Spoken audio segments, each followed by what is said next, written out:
श्री कृष्ण जी भगवान के द्वारा सुदामा जी का स्वागत,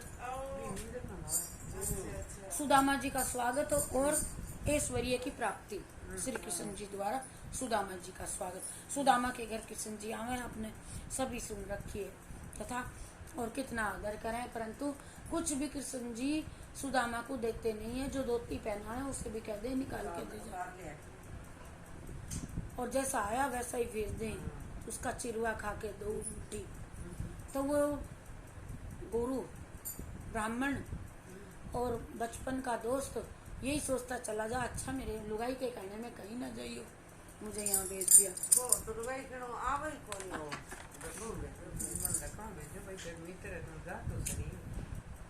श्री सुखदेव जी कहते हैं कि परीक्षित सुदामा नाम के एक ब्राह्मण भगवान श्री कृष्ण के सहपाठी और परम प्रिय मित्र थे। वे बड़ी ही ब्रह्मज्ञानी, परम शांत और संग्रह परिग्रह नरक करके कुछ भी मिल जाता उसी में सदैव संतुष्ट रहते थे। एक दिन उनकी पत्नी दरिद्रता को देखते हुए भूखी कांपती हुई अपने पति देव जी से कहने लगी, मेरे प्रिय स्वामी भगवान साक्षात लक्ष्मीपति श्री कृष्ण आपके मित्र जो हैं, वे भक्त वत्सल कल्पतरु शरणागत रक्षक और ब्राह्मणों के परम भक्त भी हैं। आप उनके पास जाइए, जब उन्हें मालूम होगा कि आप गृहस्थी हैं, आपके बाल बच्चे हैं, तो आपको जरूर कुछ न कुछ जरूर देंगे और परिवार वाले हैं।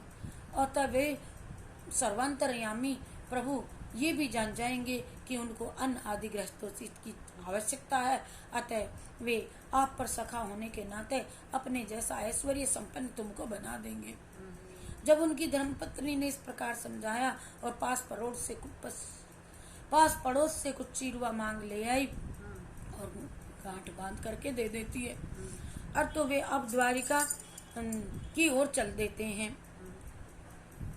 रास्ते में चलते चलते वो यह सोचते जाते हैं कि मुझे भगवान के दर्शन होंगे भी कि नहीं। गृहिणी ने तो 2-3 मुट्ठी चावल तंदूल दे दिए। इसी प्रकार सोचते विचारते सुदामा जी द्वारिकापुरी में जा पहुंचे। परीक्षित सुदामा जी जब भगवान श्री कृष्ण के महलों के समीप पहुंचे तो उस महल की शोभा को देखकर आश्चर्यचकित रह गए। उस दिव्य महल में ड्योढ़ीवान ने पूछा, ओ भाई कहाँ जाते हो? क्या ये महल यदुवंश शिरोमणि का है? श्री कृष्ण भगवान जी का है क्या? सुदामा जी ने पूछा। द्वारपाल ने कहा, हाँ जी। तू बता भिखमंगे कहाँ जा रहा है? ए ब्राह्मण, ये महल उन्हीं का है। आप क्यों पधारे, किस लिए आए और आपका क्या नाम है? जब उस ब्राह्मण ने कहा, भैया मैं ब्रजवासी ब्राह्मण हूँ और मेरा नाम है सुदामा, आप उनसे कहना कि आपके मित्र एवं सहपाठी सुदामा तुम्हारे मित्र आए हैं, पुराने मित्र।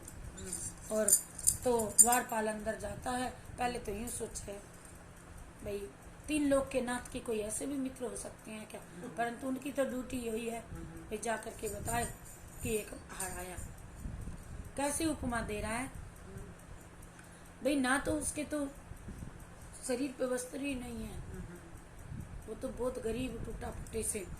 शीश पगान जगा तनु में प्रभु, अरुपायनु पाहे की नहीं सामा। धोती पटी सी लटी दुपटी प्रभु, जाने को आई बसों के ही ग्रामा। द्वारे खड़ो दुज दुर्बल एक, रयो चकी सो बसुधा अभिरामा। पूछत दीन दयाल को धाम, बताए रहो आपनो नाम सुदामा।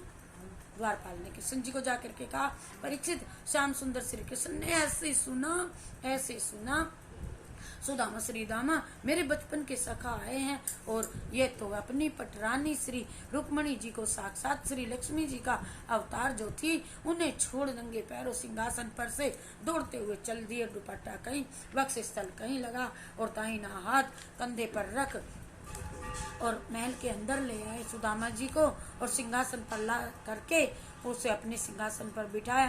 कहते हैं मित्र भाव इसे, और उस श्याम सुंदर श्री कृष्ण ने उन ब्राह्मण देवता के चरण पखारने के लिए सेवकों से जल लाने के लिए आदेश दिया। स्वयं उनके नीचे बैठ और आसन बिछवा करके बैठ गए और रुक्मणी आदि रानियों ने भी भगवान श्री कृष्ण के दाहिने भाग में अविराज थी। जब तक देखा स्वर्ण के पात्र आए और उनको रतन जटित चौकी पर परांत लेकर के उपस्थित हो गए। पास ही बैठी हुई थी रुक्मणी जी ने सेवकों से जल का पात्र लेकर श्री दामा की श्री कृष्ण जी के साथ में चरण पखारे, और परंतु श्याम सुंदर श्री कृष्ण सुदामा की इस दीन दशा को देख करके इतने विबल हुए, उसके पैरों को हाथों में लेकर के और इतने रोए कि उसके नैनों के जल से ही उन्होंने सुदामा जी के चरण को धोया। अरे ऐसे बेहाल बेहाइन के जल हे कंटक जाल लगे पुनि जोए, हाय महा दुख पाए सखा तुम आए ते न कीते दिन खोए। अरे पानी पर आती को हाथ छुयो नहीं, नैनन के जल सो पग धोए, देख सुदामा की दीन दशा करुणा करे कै करुणा निधि रोए। कृष्ण जी इतने रोए कि वो पानी जो लाए थे वो छुआ भी नहीं और उनके चरण पखारे। सुखदेव जी कहते हैं परीक्षित, इसके बाद भगवान श्री कृष्ण ने सुदामा जी के चंदन आदि षोडशोपचार से उनके तिलक रोली मूली पूजन अच्छे वस्त्र पहनाए। रानियों ने सुदामा जी की ब्राह्मण की पूजा की। अब भोजन के लिए अनेकों प्रकार के पकवान परोसे गए। तब सुदामा जी तो उन्हें देख करके आश्चर्य में रह गए। महल भोजन रानियों ने जो सेवा की, फिर भी जब भगवान श्री कृष्ण ने उनसे आग्रह किया कुछ खाओ कुछ खाओ, अच्छा तो मेरी भाभी ने मेरे लिए क्या भेजा है दिखाओ। मेरी भाभी ने बहुत बात करते हैं, कहते हैं ब्याह करा लिया क्या, मिठाई कुछ तो दिया होगा, परंतु लज्जा के वश वो जाने क्या ले गए थे, चावल वो खोल नहीं दे रही नहीं। स्मरण करके प्रसाद को पाना शुरू किया। काक में से मजाक में छीन लिया और उसकी ये क्रिया देख करके रानियां विस्मित रह गई। कभी हमने नहीं देखा किसी के साथ इस तरह कृष्ण जी को, और आज ये इस ब्राह्मण का सौभाग्य। विस्मित सी हो गई हैं और सोचने लगी कि खाने का कौन सा तरीका है, इसकी बगल में से निकाला।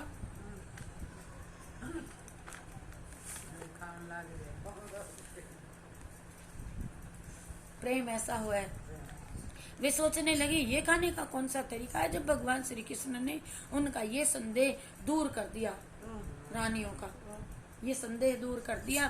सुदामा जी से पूछा मित्र किसी वस्तु में कोई कमी तो नहीं रही। ये सुदामा जी ने कहा भगवान सभी प्रसादी बहुत उत्तम बनी है, परंतु कंद की जो सब्जी में थोड़ा सा नमक कम है, और ये तो फली की सब्जी है, फली की, इसमें थोड़ा सा अधिक है।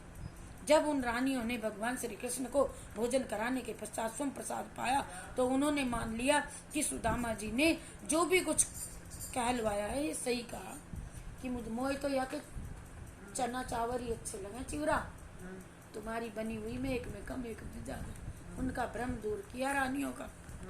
कहने लगी ये तो हमारी सब्जी सही है, ये कृष्ण जी ने हमको नहले पे दैला लगाया, जो कल लग रहा था नहले पे दैला। भाई हम ज्यादा इतराती है ना, हमारा मान उतारा है। अब रानियों ने भगवान श्री कृष्ण को भोजन के प्रसाद पाया, मान लिया सुदामा जी ने जो कुछ कहा था वह सब सही कहा था। तब उनका भ्रम दूर हो गया। अब भगवान श्री कृष्ण ने उनसे पूछा मित्र हमारी भाभी ने हमारे लिए क्या सौगात भेजी है। सुदामा जी संकोच में बस चावल की पोटली को छुपाते हुए बोले मित्र मैं आपको कैसे बतलाऊं कि क्या भेजा है। ये तक श्याम सुंदर श्री कृष्ण भगवान ने उनकी बगल से चावल की पोटली निकाल ली और उनमें से उन्होंने एक एक करके 2 मुट्ठी चावल खा लिए। जब तीसरी मुट्ठी खाने लगे तब रुक्मणी जी ने उनका हाथ रोक लिया, कहा भगवान संसारी लोगों के लिए इतना भी पर्याप्त मत हो, ये ब्राह्मण तो यूं ही आए पड़े रहे, ये ब्राह्मण तो यूं ही पोथी पत्रा ठाया और जब आ जाएंगे आज तो तुमने 2 मुट्ठी खा लिए इनके और तुम भिखारी होना चाहते हो क्या। ऐसे परम शुद्ध चित्त अपने भक्त का दिया हुआ प्रहार स्वीकार कर लिया। भगवान ने अभिमानी का नहीं करते, भगवान विदुर का करते हैं और दुर्योधन के घर के पकवान भी छोड़ देते हैं। अभिमानी का नहीं लेते, जो मेरे लिए समर्पित है मैं उसका अनन्य भाव से चिंतन करता हूँ। इसके लिए मैं बिना ही कुछ मांगे हुए ही सब कुछ दे देता हूँ, बिना मांगे। और सुदामा जी ने कुछ नहीं मांगा, 2 मुट्ठी चावल जो फाके कृष्ण जी ने 2 लोकों का राज दे दिया। अरे एक मुट्ठी खाई तो पहली मुट्ठी खाई तो पहला लोक दीना, दूजी मुट्ठी खाई तो दूजा लोक दीना, और तीजी मुट्ठी खाई, सोची थी खाने की, फाक लगाने, रुक्मण ने हाथ थामा, अपने भी रहने का रखना ठिकाना। सत्यभामा रुक्मणी कहे, अरे अब खुद भिखारी होना चाहते हो क्या? अपना रहने का, इन बाल बच्चों का भी तो रखो, सब कुछ ब्राह्मण को दे दिया। अरे देने वाले तो हो आप। और फिर कहे, कमला पकड़ती है, तेरे से ना रुका कृष्ण जी, ओ को नहीं मानने में समझाऊंगी। हाथी गयो प्रभु को कमला कहे, नाथे कहा तुमने चितधारी। तुमने सोच क्या लिया कि भाई अब मन में क्या सोच लिया, तुम सब कुछ इसको दे दोगे?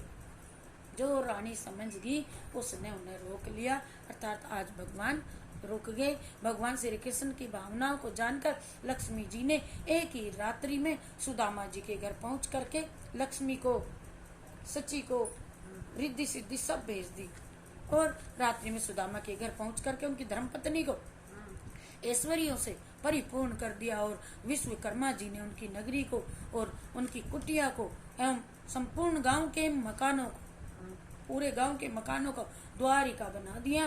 द्वारिका के समान महलों में जो निरूपित होना चाहिए सब कुछ भेज दिया। प्रातः काल होते ही ब्रह्म मुहूर्त में सुदामा जी जाग करके सोच आदि स्नान करके चलने की तैयारी करते हैं। संध्या वंदन पूजा किया, भगवान श्री कृष्ण के पास आकर के उसने घर जाने की आज्ञा मांगते हुए कहा, माधव मोए जाने दे। आज्ञा दे देते हैं, हाँ जाओ। तो तब भगवान बोले, अरे बड़ा ऐसा सीधा कह दिया, जाओ, यूं भी ना कही 2-4 दिन और पकवान का, वहाँ मैं फिर भीख मांग मांग के खाऊंगा या बच्चों को खिलाऊं। कहने वाले तो बहुत तरह से बतावे इस कथा को। तो तब भगवान श्री कृष्ण ने कहा, मित्र अब अपना यहाँ आने का अभिप्राय बताए बिना चला जाऊंगा तो मिश्रानी कहेगी कि भाई तू कुछ ना लाया, और बताऊं तो कैसे बताऊं, भी मुझे कुछ चाहिए। तब सुदामा जी ने कहा, केशव केशव आपके चरणारविंद, आपके चरण कमलों में के दर्शन हम संसारी लोगों के लिए परम दुर्लभ हैं। ये आज आपकी कृपा से मुझे सहज ही प्राप्त हो गए हैं। अब ऐसी कौन सी वस्तु है जिसकी मुझे मांग रह गई, कामना करूं मैं? वे मेरे प्रिय, अब आप मुझे आज्ञा दीजिए कि मैं अब अपने घर जाऊं, हमेशा आपके चरणार बिंदों का सदैव चिंतन करता रहूं। भगवान श्री कृष्ण ने कहा, तथास्तु, जाओ।